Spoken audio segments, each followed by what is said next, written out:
Кыргызстандын президенти Садыр Жапаровдун Москвага сапары күтүлүүдө. Коомдо бул тууралуу ар кандай пикирлер айтылып жатат. Анткени акыркы күндөрү Орусияда 2 чоң окуя болду. Алар сапар кооптуу болушу мүмкүндүгүнөн кабар берип жатат. Биринчиден, дрондордун Кремлге соккусу. Экинчиден, Путинге жакын Вагнер жеке аскер компаниясынын негиздөөчүсү Евгений Пригожиндин жоруктары.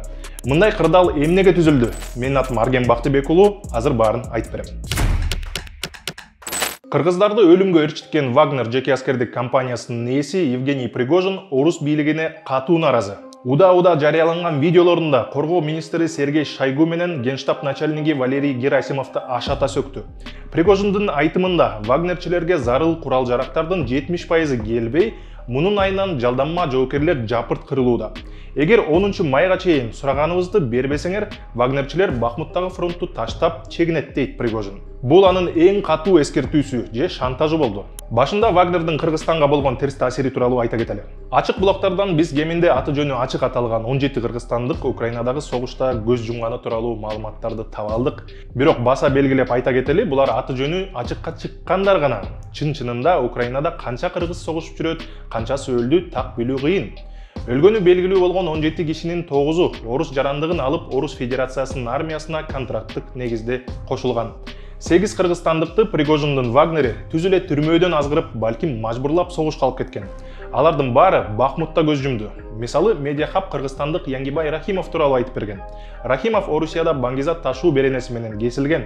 Аны Вагнер түрмөдөн кутултабыз деп азгырып, согушка алып кеткен. Расмий документте Рахимов 9 декабрда снаряддын жарылуусунан Бахмутта өлгөнү жазылган. Вагнер Украинанын Бахмут шаарында 2022 жылдын башынан бери согушууда. Вагнер абдан чоң жоготууларга учурап жатканын жөнүндө дүйнөлүк медиа кабарлоодо. Муну жеке аскер компаниясынын мясной штурм деген тактикасы менен байланыштырушууда. Кыргызча айтканда кишилерди малдай эле касапка алып барууда деп которсо болот. Бул үчүн Пригожинди Бахмуттук касапчы деп аташууда. Эми ушундай кооптуу тактика бар экенин Пригожин өзү Варгонзо каналына берген интервьюсунда тастыктады.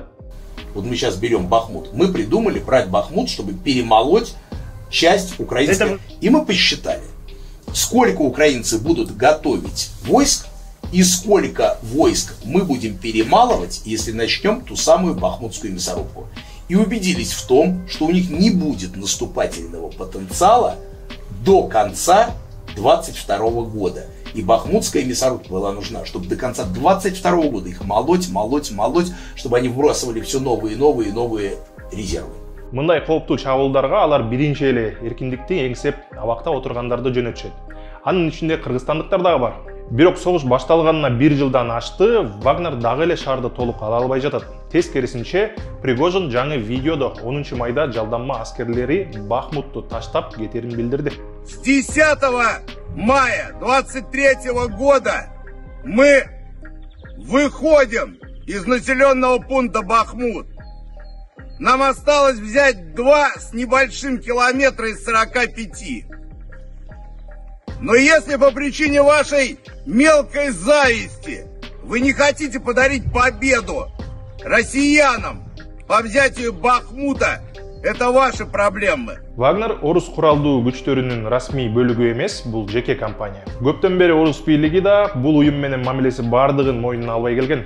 Жалданма аскерлер Сирия жана Африка өлкөлөрүндөгү орус объектилеринин коопсуздугун камсыздоо менен алек болушкан. Бирок Украинада согуштун башталышы менен Пригожиндин командасы эбегейсиз ресурстарды колго алды. Азыр Вагнерде оор курал-жарактар, танктар жана жада калса авиация дагы бар. Жаңы аскерлерди тартуу үчүн Пригожинге түрмөлөргө кирип, согушка азгырууга мүмкүнчүлүгү берилген.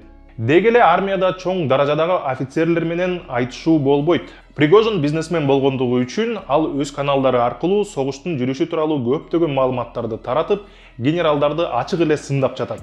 Ал оозго алгыс сөздөр менен орус коргонуу министри Шойгу жана башкы штабтын жетекчиси Герасимовду сөгүүдө.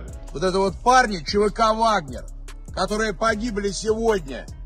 Еще кровь свежая. А теперь слушайте меня, сука, блядь. Это чьи-то, блядь, отцы и чьи-то сыновья. И те, которые не дают нам боеприпасы, сука, будут в аду жрать их потроха, блядь. У нас нехватка боеприпасов 70%. Шойгу! Герасимов! Где боеприпасы? Пригожин снаряд жетишпей жатканы тууралуу биринчи жолу айтып жаткан жок. Анын айтымында коргоо министрлиги көрө албастыгы үчүн атайын снаряд бербей жатат. Баса бир эле снаряд эмес. Вагнер түрмөдөн согушкерлерди азгыруу мүмкүнчүлүгүнөн дагы айрылган. Пригожин мунун себебин да айтып чыкты. Армия көзгө көрүнгөн бир дагы ийгиликке жете албай жатат. Ал эми Вагнер Бахмуттагы жылыштарын көрө албай, аны жок кылууга аракет жасап жатканын баса белгилөөдө.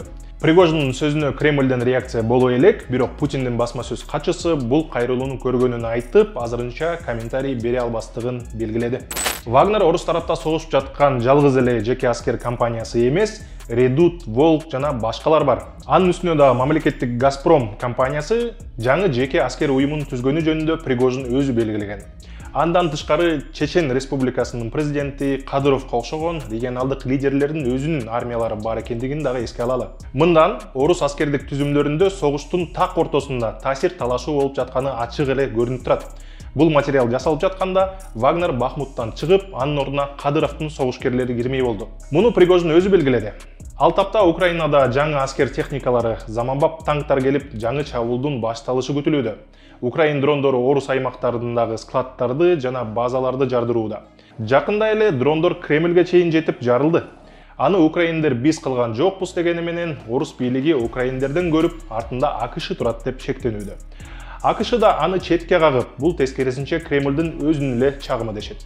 Азыр Вагнердин курамында канча кыргыз бар экени тууралуу так маалымат жок, бирок арасында бар экени талашсыз. Кыргызстандын Орусиядагы элчилиги жана Тышкы иштер министрлиги да бул тууралуу расмий маалымат бере элек. Пригожин айткандай, Вагнер Бахмуттан чыгып кетсе, кыргыздардын тагдыры кандай болот белгисиз. Бошотулабы же кайра түрмөгө алып барышабы? Бул кабарлар Орусиянын түрмөлөрүндө жаза өтүп жаткан кыргызстандыктардын туугандарын ойлондуруп жатат. Алар президент Садыр Жапаров Москвага сапарында соттолгондорду Кыргызстанга кайтаруу маселесин Путин менен талкуулашын күтүүдө. Бул талап менен алар Бишкекте митингке да чыгышкан. Чынында жолугушууда кайсы темалар талкууланат азырча белгисиз. Бирок дрондордун чабуулу жана Пригожиндин сөздөрүнөн кийин эксперттерди ойлондурган бир эле маселе. Бул иш-чаранын коопсуздугу болууда. Аналитик Жыргалбек Касаболот бизге 4 сценарий тууралуу айтып берди. Садыр Жапаровдун Кремльге жеңиш күнүнүн майрамдалышына барышынын 4 сценарийи бар. Анын 3-ü кооптуу, 1-ü коопсуз. Коопсуз сценарий, ал эгерде барса, орус тарап бүт бардык коопсуздугун камсыз кылса, баары тынч өтсө, бул коопсуз сценарий. Экинчи сценарий, эгерде мисалы Украин тарап кол сала турган болсо. Себеби Киевдеги бир топ адамдар Москвадагы, Россиядагы чечим кабыл алуучу адамдар жана аскердик объектилердин баары тең, манилүү объектилер Орусия Украинага кол салгандыктан аяктагы объектилер дагы мыйзамдуу бута болуп эсептеле турганын бир нече жолу расмий түрдө билдирген. Үчүнчү коркунуч бул эгерде Орусиянын өзүнүн ичиндеги ар кайсы күчтөр чагым уюштуруп ийе турган болсо, анда алар муну мисалы жамааттык коопсуздук келишим уюмун күчтөндүрүү максатында, башка дагы өлкөлөрдү өз тарабына тартуу максатында колдонушу мүмкүн. Мындай ыкмалар колдонулуп эле жүргөн, муну да жокко чыгарууга болбойт. Анан төртүнчүдөн ушул эки жагдайдын айтылган эки жагдайды эсепке алган таптакыр үчүнчү күчтөр эгерде кандайдыр чагым уюштуруп, кол салуу уюштура турган болсо, анда анын изин табышууга өтө кыйын болуп калат. Бул кол салуу болбойт деген кепилдик берели десек, жакынкы күндөрдө болуп өткөн окуялар буга анча ишендире бербей турат. Анткени өзүңөр билесиңер, Кремльге дрон түшкөн. Эгерде Москванын ушунчалык катуу корголуп аткан абадан коргонуу күчтөрү жана башка каражаттар бар туруп, ошончо каражаттар ошончо корголгон борборуна чейин өтүп кетип аткан болсо, анда алар каякты карап отурган деген суроо келип чыгат. Эгерде алар атайын кылган болсо, анда демек буну башкалар үчүн деле, башкаларга каршы деле кыла бериши мүмкүн. Ошондуктан бул 4 сценарийдин дагы кайталайм. 3-ü кооптуу, 1-ü коопсуз. Анан